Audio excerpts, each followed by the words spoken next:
So when we're looking at section 12.1, we're talking about combinatorics.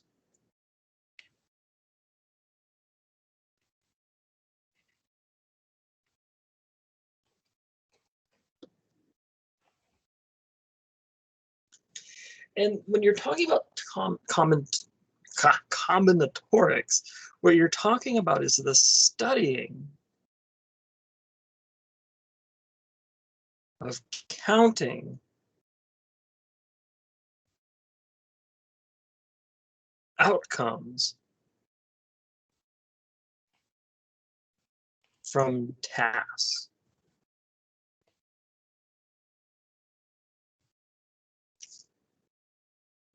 So by a task, what we mean is something we're going to do. And perhaps a better way of thinking of it, instead of maybe thinking of tasks, we're going to be thinking of experiments.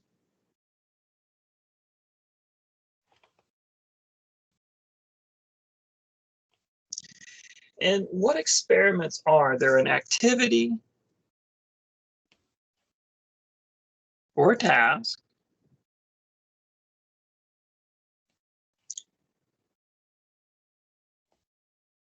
with an observable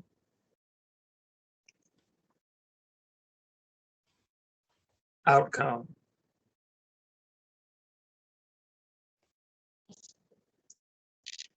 So there are a lot of things that, and this is sort of a big deal with natural science. The difference, say, between philosophy and science is that with, say, science, there's some kind of an observation you can make that verifies if something's true or not, or you can verify if something exists or not. Philosophy, you don't necessarily need to do that to come up with like a theory, a philosophical theory. And what has been in the past, I'm not sure what the current science is.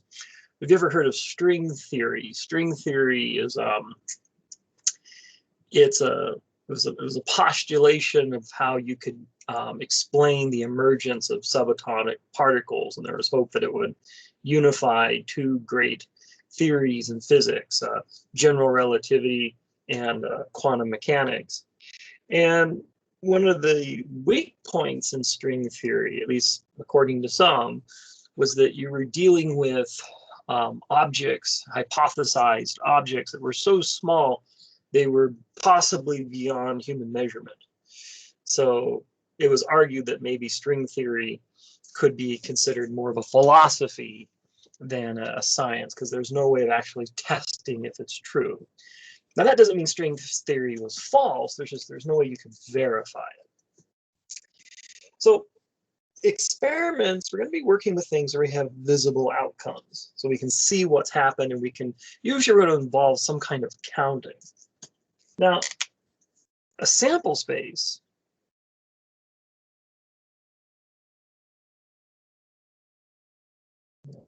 underline these.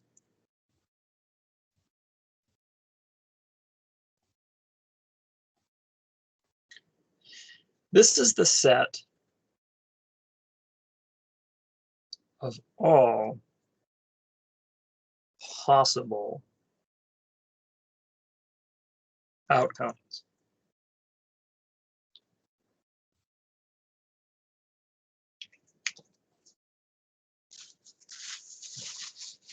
So we'll look at an example.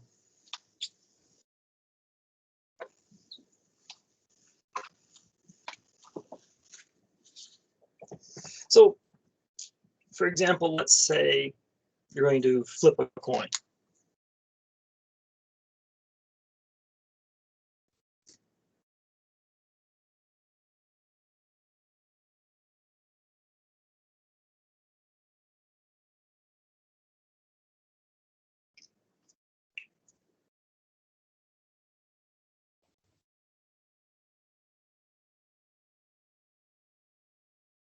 So you're going to flip a coin once. Now, this is an experiment that has an observable outcome, and the observable outcomes will be either heads or tails.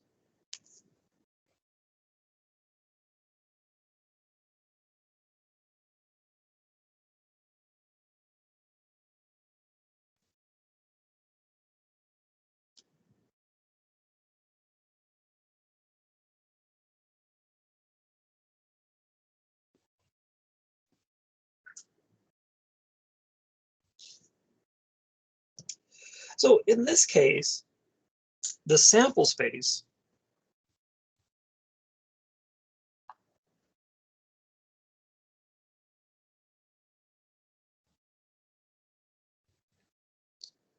well, it's going to either be an H for heads or a T for tails.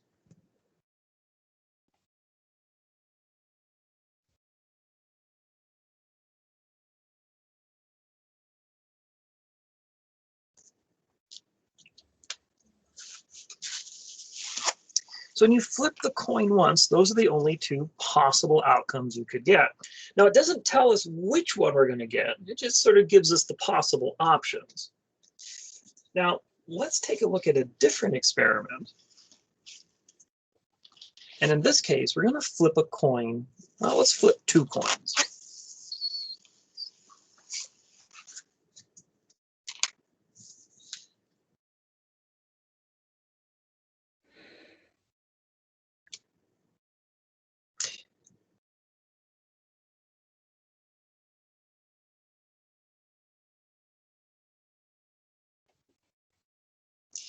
Now, again, the observable outcomes, and if I'm going too fast, please let me know.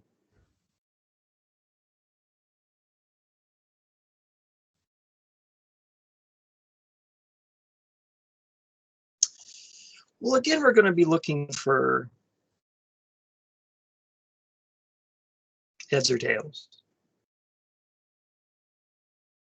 Now, this is a little vague. I'm just mentioning this just to sort of illustrate that we're looking for either this or this. Now, when we talk about a sample space, then we're going to talk about specifics.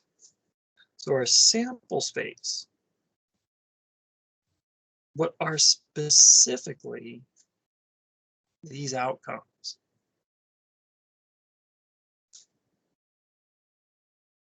Well, we could get the first coin heads, and then the second coin heads. Or the first coin could be heads, and the second coin could be tails. Or the first coin could be tails, and the second coin is heads. Or we could have the first coin and the second coin tails.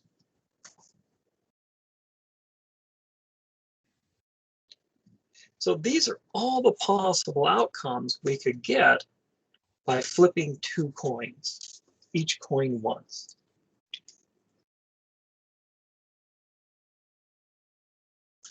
Questions about that?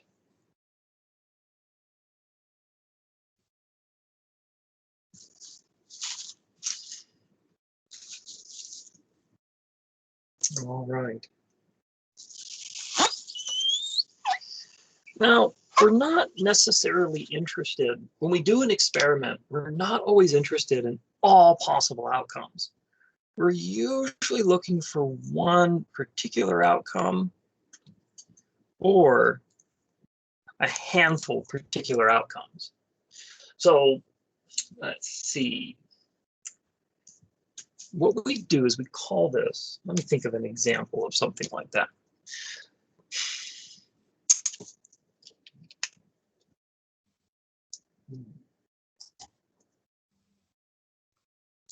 I think for some reason my brain's a little tired at the moment.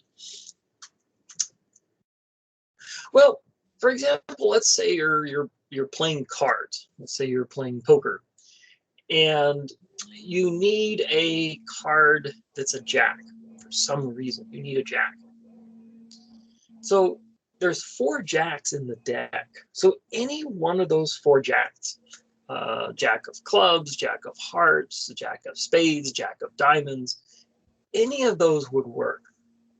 So when we talk about events, we're talking about either one outcome or several outcomes that we want to see happen. So for an event, it's one or more outcomes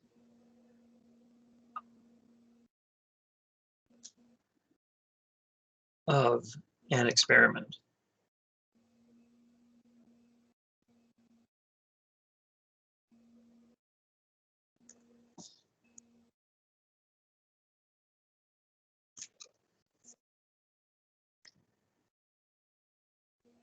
So for example, let's say again we flip 2 coins.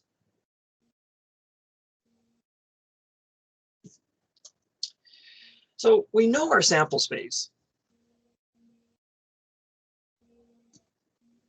It's all possible outcomes.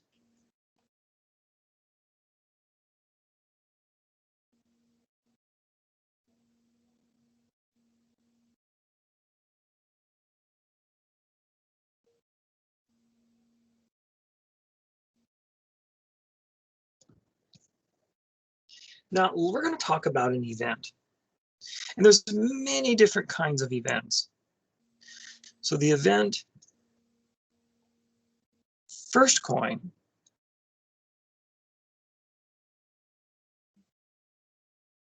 is heads.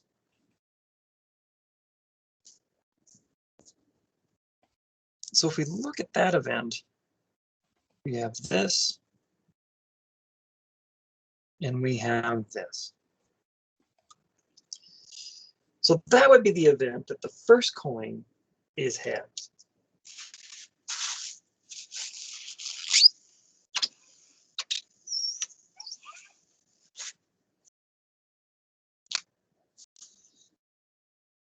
Now you can also ask about another event.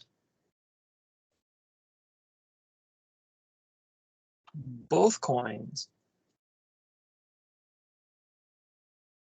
are the same.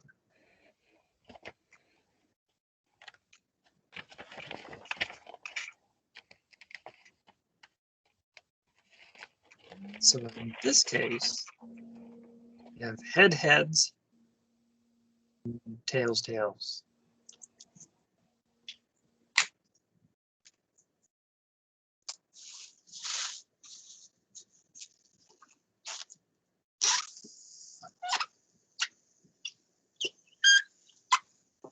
And then you can keep going. So we could say another event,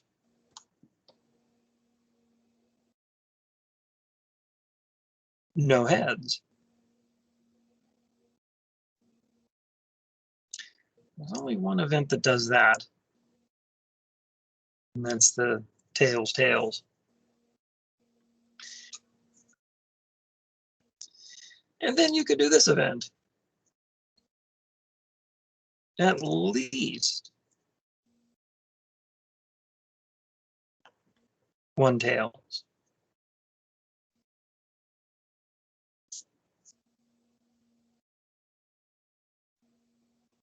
You have tails, heads, and at least means one or more. So tails would also work. So those are all different kinds of events. They're particular outcomes we're interested in. Like if you were to take like a medicine, say, an experiment might be you're going to try a new prescription. A doctor gives you a prescription for something you've seen the doctor for, and you try it out.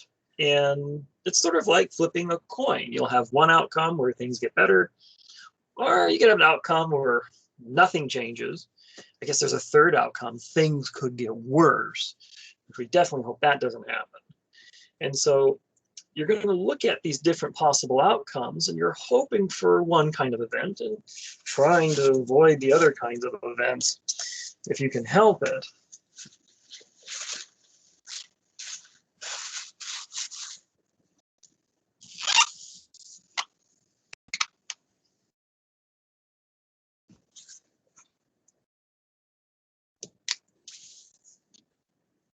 So we're going to talk about different types of experiments. And we've actually seen 2 types already. Single stage experiment.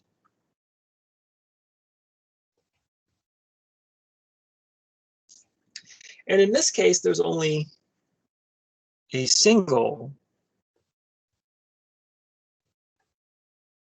outcome.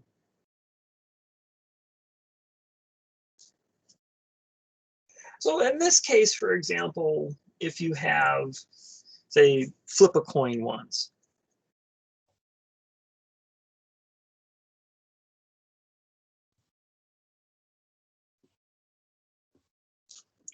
So that would be like a single stage outcome. And then the experiment we just looked at is what we call a multi-stage.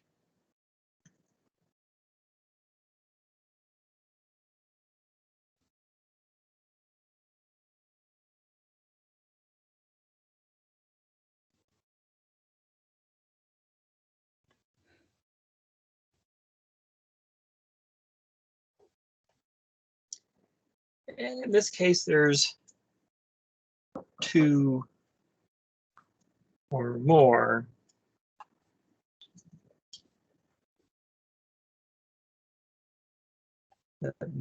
stages.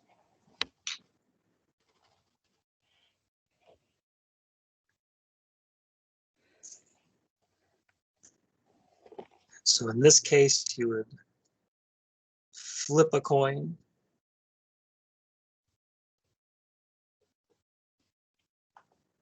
then flip a second coin.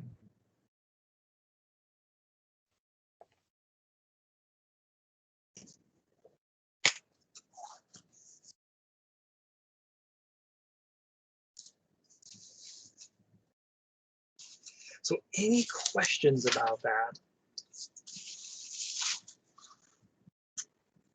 Now, what we're going to do, we're going to look at how to count the outcomes for multi-stage experiments. And the first thing we're going to look at is what's called get the exact term here.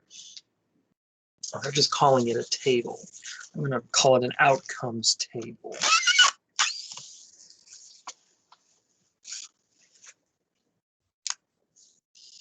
So let's say we're doing this. We're going to go back to flipping our coins.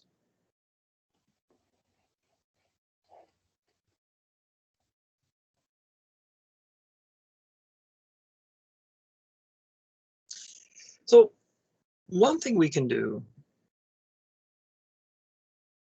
is an outcomes table.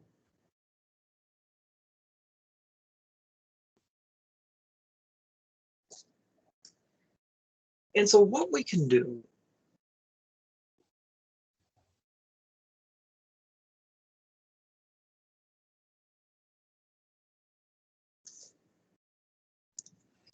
is we have heads and tails for the first coin.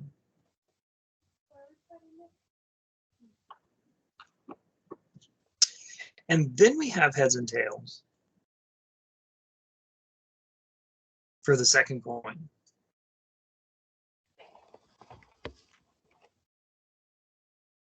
And then we look at the combinations of the outcomes for the first coin and the outcomes for the second coin.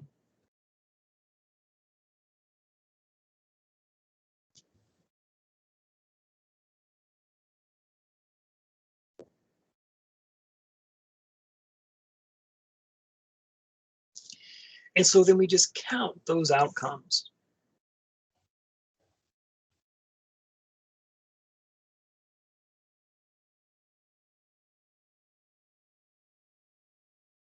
And so we have 4.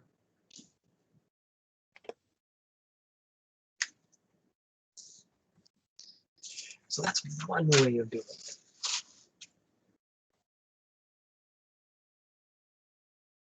Now, there's another method we're going to look at. Well, any questions about it? I'll do another example. There's a more interesting one I think we can do. What does the bottom say? Count outcomes? Count outcomes, and then there's a colon and the number 4. The writing's a little small.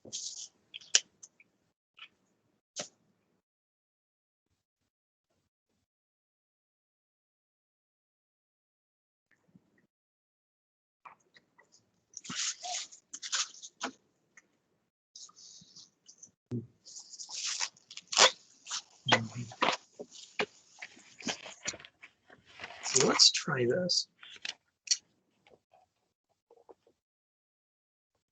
let's say we roll 2 dice. And what we're interested is the product or the number on the first dice times the number on the second dice.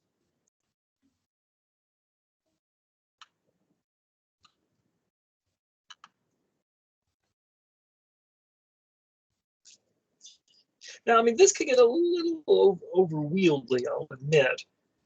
But let's say we break it down into a chart. So for the first dice, you can roll a 1, 2, a 3, 4, 5, and 6.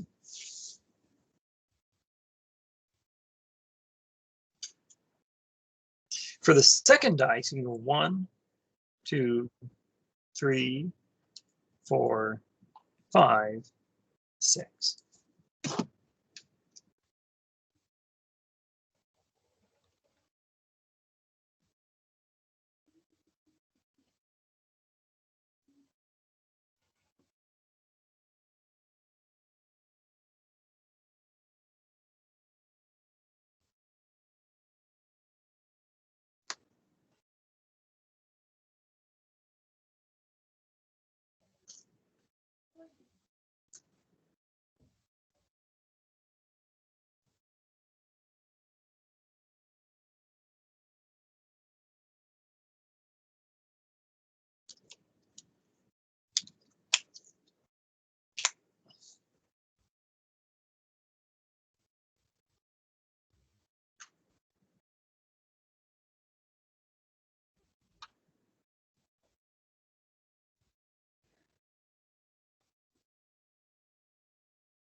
So you have the numbers for dice 1 and the numbers for dice 2. So now we look at the different products. 1 times 1, 1. 1 times 2 is 2. Come up with this row here. This will be 2 times.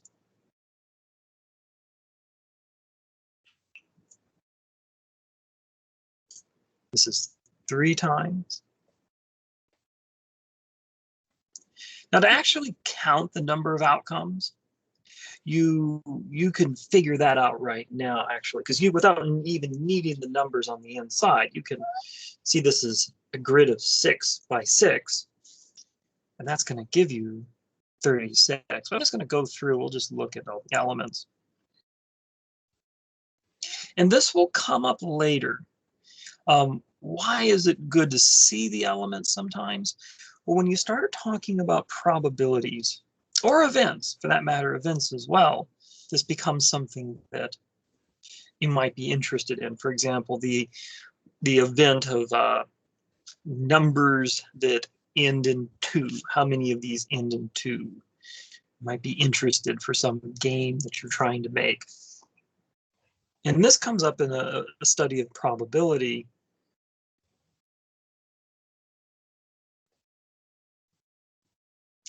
You might be interested if you're, again, making this like your own sort of like board game or something for some activity.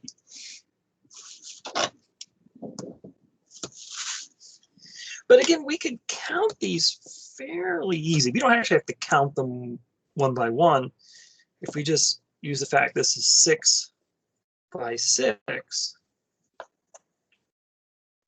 there are 36 outcomes. And since we're added, let's see.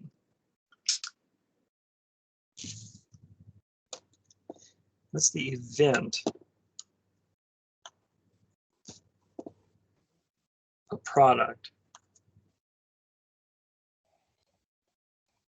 ends in 2. So we're kind of going above and beyond here. Now, when we're talking about events in this case, we're not looking for multiples of the same event. We just want the type of event. So And product that ends in 2, well, that happens with 2, 12, no, 22, and that's it. If you multiply numbers 1 through 6 to themselves, there are only 2 numbers that are going to end in 2, 2 and 12. Now, when we talk about probability, oh, sorry, let me show you that. When we talk about probability, then the number of times, the frequency of an outcome will start to matter. But that's only when we talk about probability. That's all. We'll get to that in section 12 too. But all right, questions about that? So, all right. Now, the other way of counting with these multi-stage experiments, it was called a tree diagram.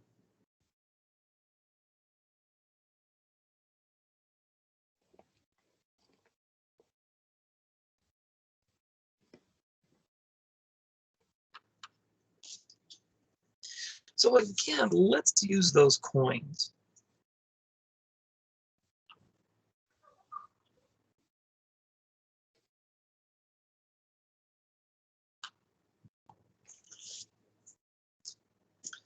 So the first thing we're going to do, we'll flip the first coin. So when we do that, we're going to get 2 possible outcomes: heads or tails.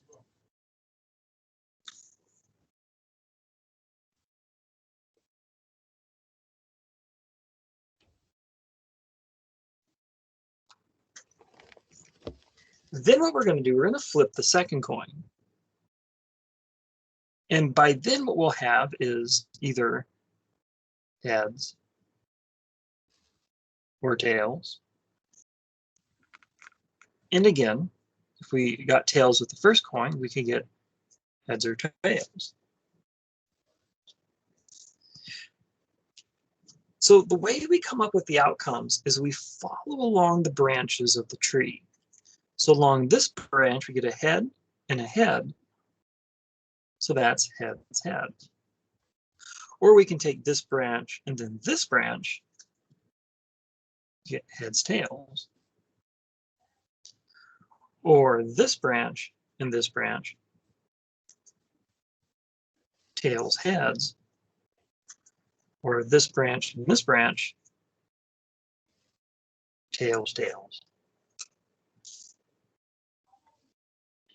And again, we get 4 outcomes.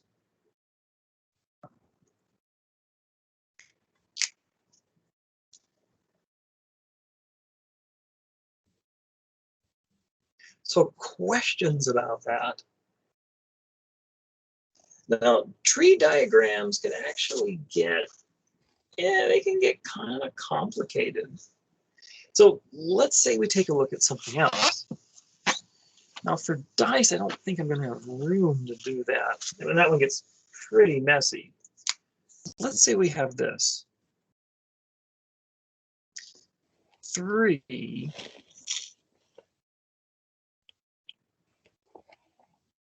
true false questions. And we're going to return to this scenario later.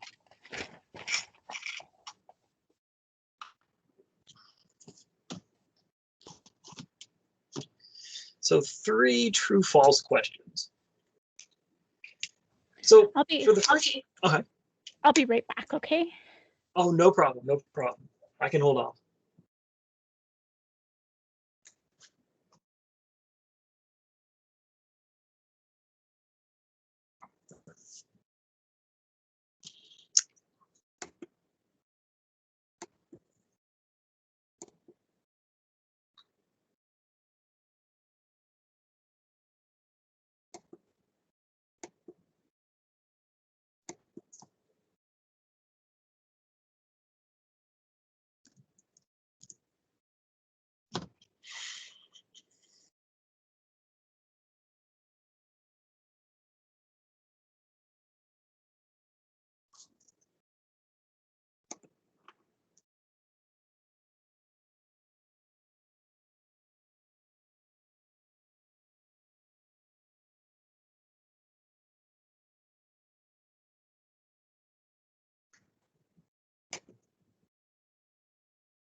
Okay, I'm back.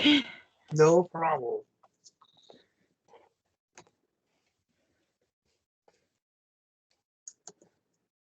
Let's see. So what we're going to do, we're going to use this tree diagram to map out outcomes that you could get on a true-false test. Now, let's say you're trying to guess. This is sort of one of these things of true-false tests. You hear stories like if you guess all C, not it's multiple choice, but if you guess all true or all false, depending on how the test was written, where you get 50% and so on. I think a multiple choice test like A, B, C, and D, I've heard people say if you guess all C, you have a better chance of scoring higher. Who knows? But the idea is that each question has an outcome of true or false. So you're going to attempt the first question. And you're going to get, and here I'll write this a little lower because I need some room. You'll get either true or false. And then for the second question, you're going to have the same thing. True or false? True or false?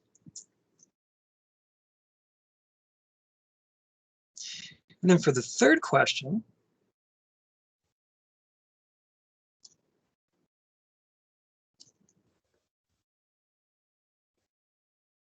true or false? True or false? True or false? True or false? So now we travel along the branches and we're going to see the different types of outcomes. And we can count them. Each of these final branches, 1, 2, 3, 4, 5, 6, 7, 8, that tells us there's 8 outcomes. Now, specifically what those are, you can go this branch, that branch, T, T, T, or this branch, that branch, T, T, F, this branch, this branch, T, F, T, this branch, this branch, T, F, F. Now this one, and this one, F, T, T, or this one, that one, F, T, F, this one,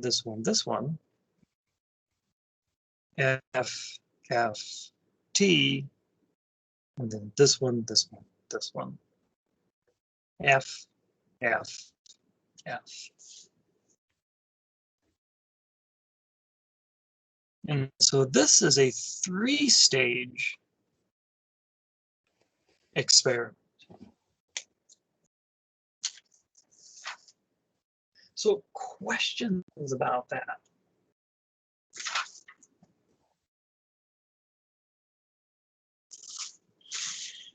So I want to show you a trend, and this is what's called the counting principle. But there's a trend you might be it might be a little subtle.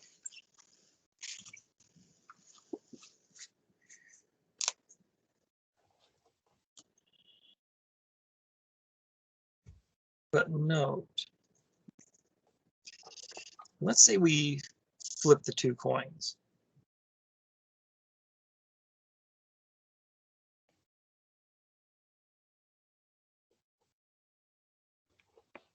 So you have 2 stages.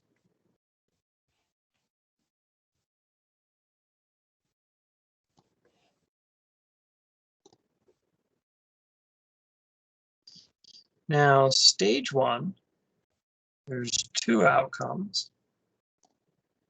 And stage 2, there were 2 outcomes. Again, heads or tails. Heads or tails.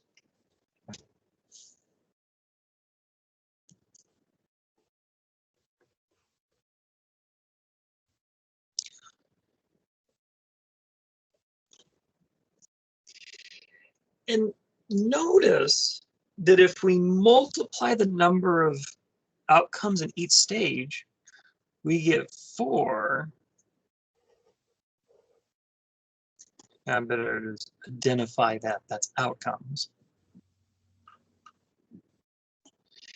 There's 4 outcomes, and this was the number of outcomes that we had when we counted the experiment.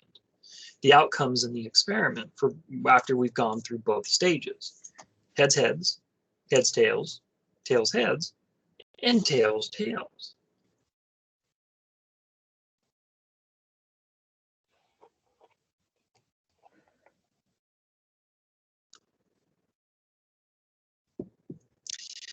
So when we roll 2 dice,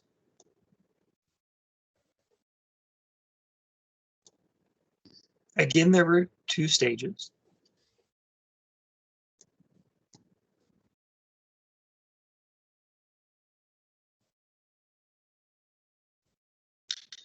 And there were 6 outcomes. And those were the 6 numbers.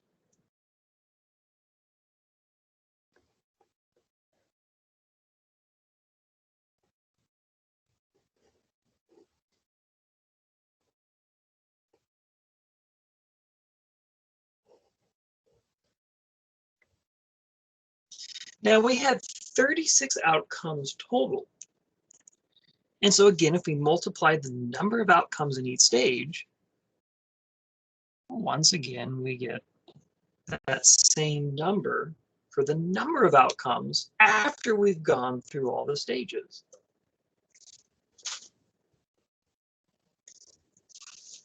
So let's take a look at another.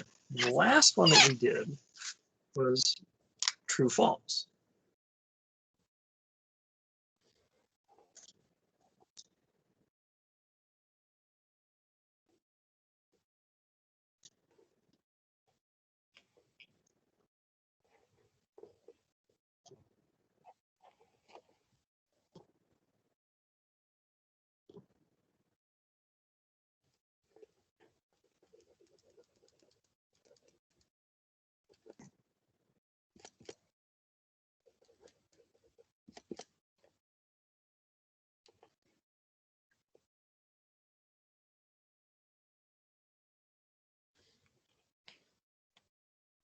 Now, each of these stages had 3 outcomes,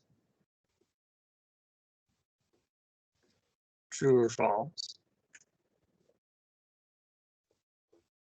true or false, or true or false.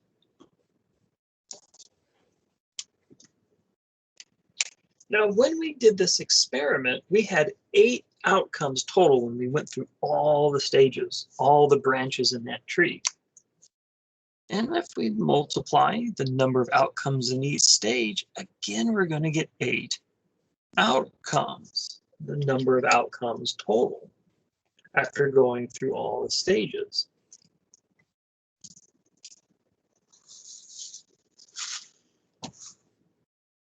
So any questions about that?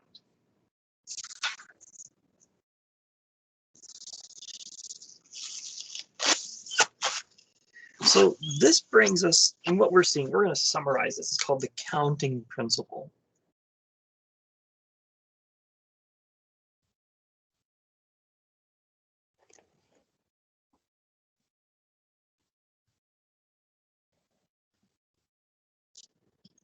And it's like this. If an experiment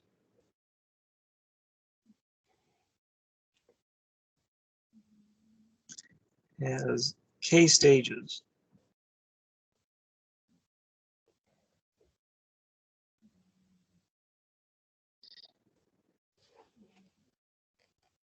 and the ith stage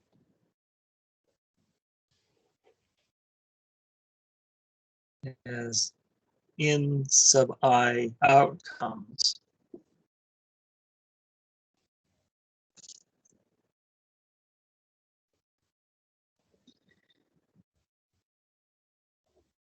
Then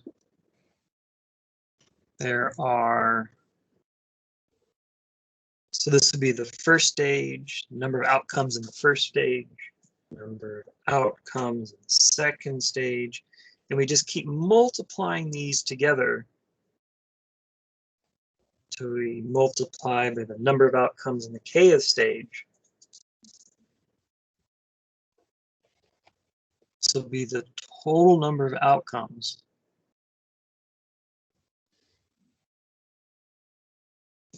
for this multi-stage experiment.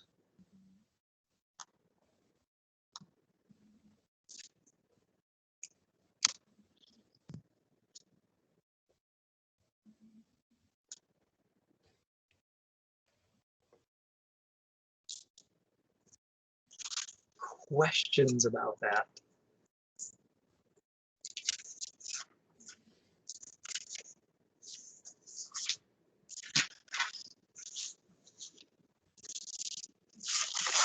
So I'll do an example. So what this basically says is we don't have to actually list out all the outcomes in order to count them. So we don't have to do outcome tables. We don't have to do trees. What we can do instead is, if we know the number of outcomes in each stage of this multi-stage experiment, we can just multiply those together, and we got the number of total outcomes. And again, this is going to be important for probability. When we work with probability, this is going to be a big deal. So how many outcomes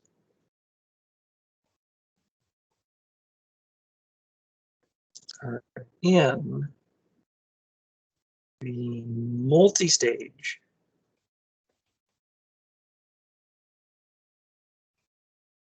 experiment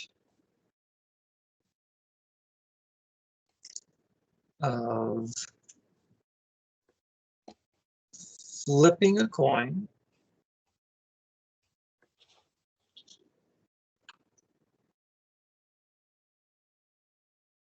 rolling a dice, and let's say guessing, bring it all together, guessing true or false on one true-false question.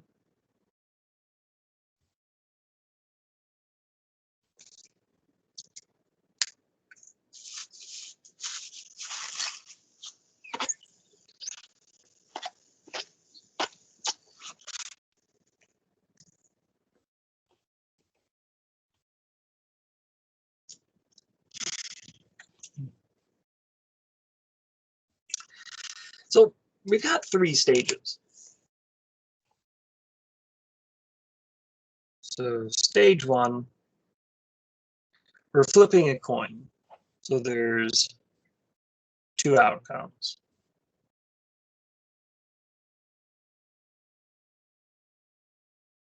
Now stage 2, we're rolling a dice. So there's 6 outcomes. And then stage 3, we're guessing true or false on a true or false question. So again, that's 2 outcomes.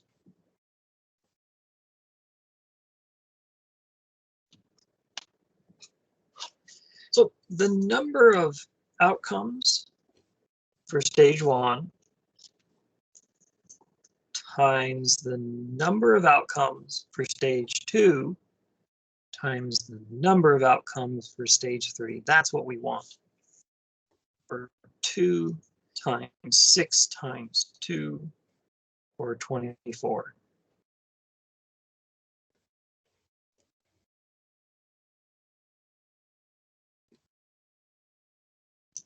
That's going to be our answer.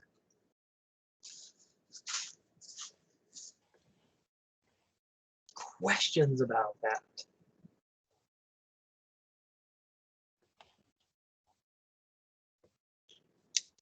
Now, the last thing to mention in this section, it's the difference between what they call counting with replacement and counting without replacement.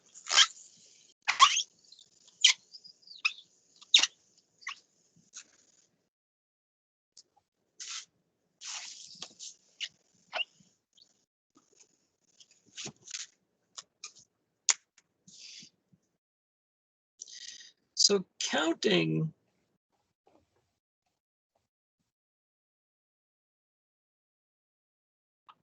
with replacement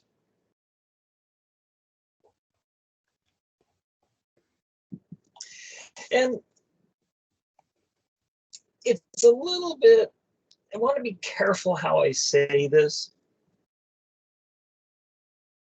but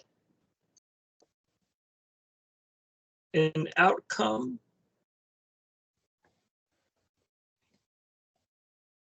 being observed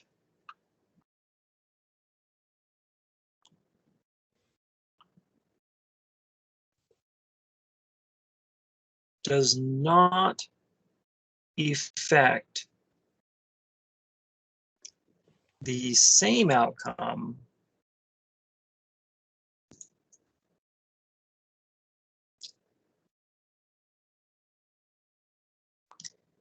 being observed again. I'm being a little abstract here. We're getting into some areas, again, that have to do with probability. But it's like when you flip a coin and you see heads, it doesn't mean the head side of the coin suddenly disappears and you won't see it again. I'll give you an example of what I'm getting at.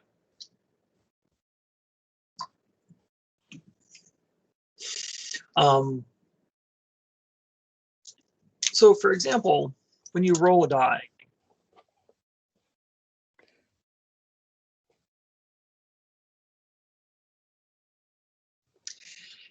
when you see a number, that doesn't affect whether or not you'll see that number again if you roll the die again.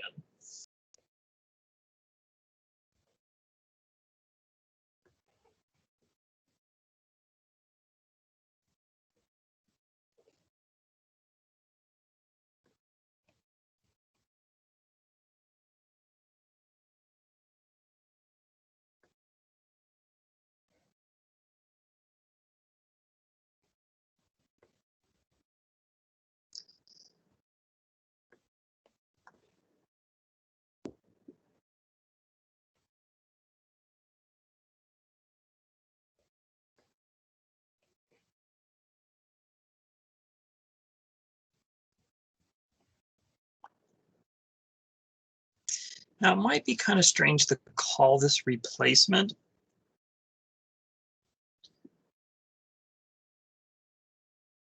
And there's probably a better way of illustrating this is when you say draw raffle tickets, or say we're gonna, I'll give you a better example, I think. That's a little theoretical, to be honest. I think that might be a little theoretical. A better example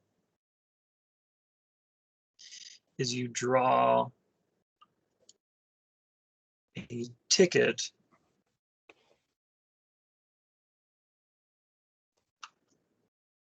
from 10 tickets.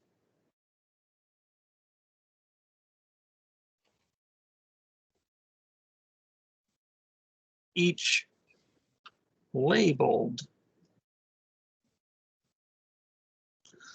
1 through 10.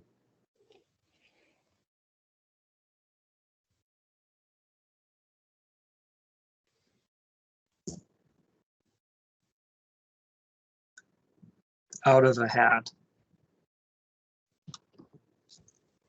So you can think of this as like a raffle. Like you're going to draw tickets out of a hat, and they're each labeled 1 through 10. And then after you've drawn a ticket, the ticket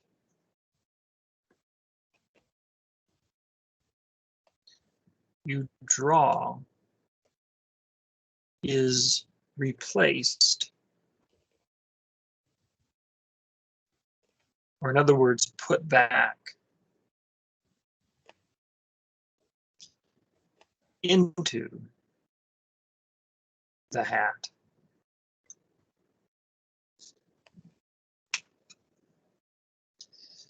So that's the idea of with replacement. That's really a better way to think of it. If you pull a ticket out of a hat, like a raffle ticket, you're going to put the ticket back in. So that means that ticket could win another prize. Because usually in raffle tickets, when you do raffles, you pull a ticket, read the number, and then you throw that ticket away. So the same person can't win twice with that ticket. But with with replacement, you're going to put the ticket back in, and that ticket could win multiple times. So without replacement,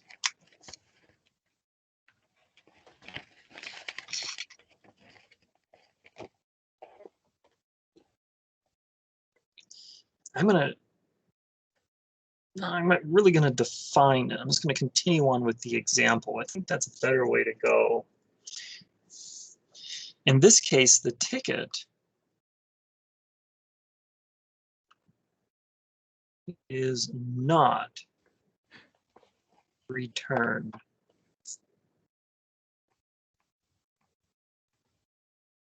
To the hat.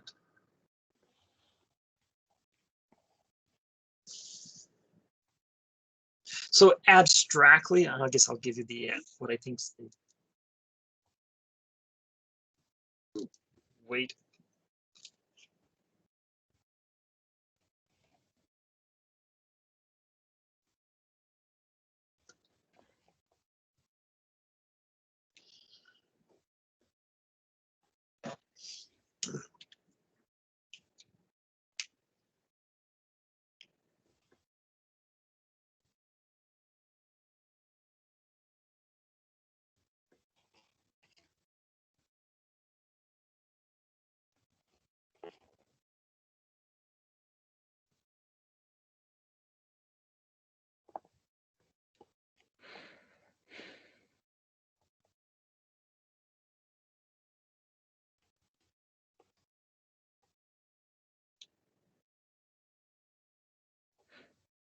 All right, we're back. Oh, good. You saw that too. I think my internet connection dropped out a bit there. I'm going to leave the abstract part off. I want to be careful that I'm not accidentally doing something with definitions for conditional probability that might not be totally correct. I want to stay away from that. So I'm just going to go with the hat example. With replacement, you're putting the ticket back into the hat. Without replacement is when you draw the ticket and then you don't put it back in the hat. So let me just go through an example of each. Let's say we're going to do this. We're going to do this experiment. We're going to draw 2 tickets from our hat with 10 tickets. And again, each labeled 1 through 10.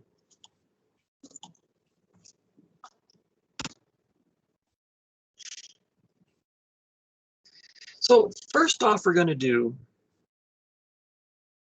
with replacement.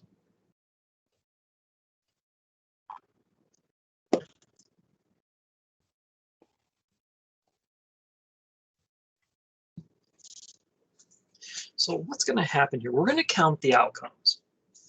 So for the first stage, where we draw the first ticket,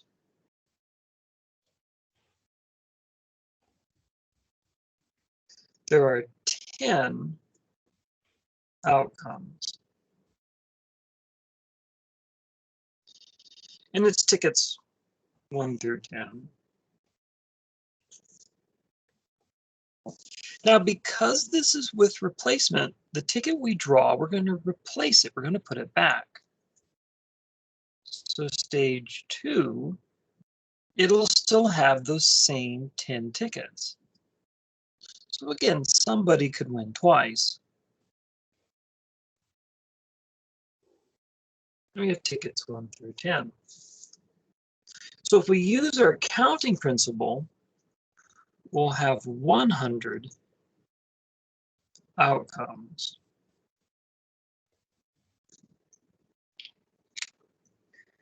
So with replacement, just because we observe something or we draw something, we're not going to change stage 2. It's going to be the same.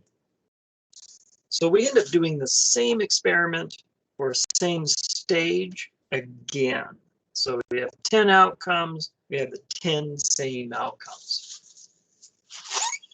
But now let's take a look at without replacement.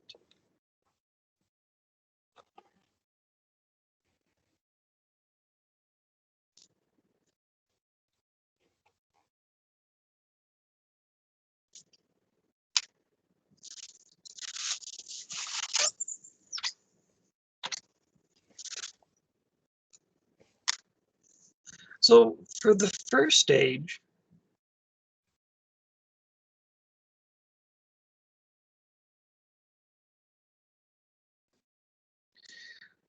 we have 10 outcomes. And again, it's tickets 1 through 10. Now, for the second stage, because we passed through the first stage, we drew a ticket. And this ticket we draw, we toss it aside. So there's a ticket missing.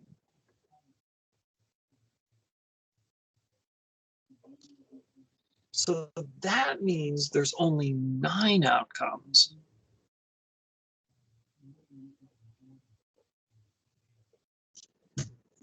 So using our counting principle, we're going to get 90 total outcomes.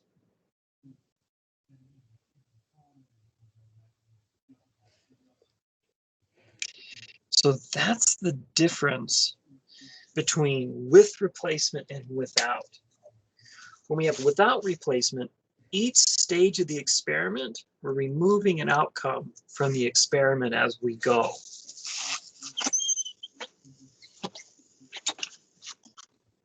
So questions about that?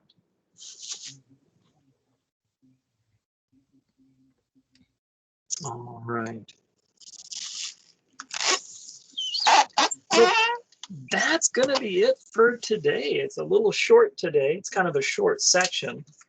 Looking at 12.2, we don't full on get into probability, but we do have, let me double check. I thought we did. Let me take a look.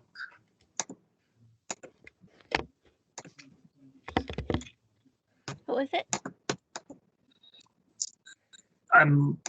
Let me see.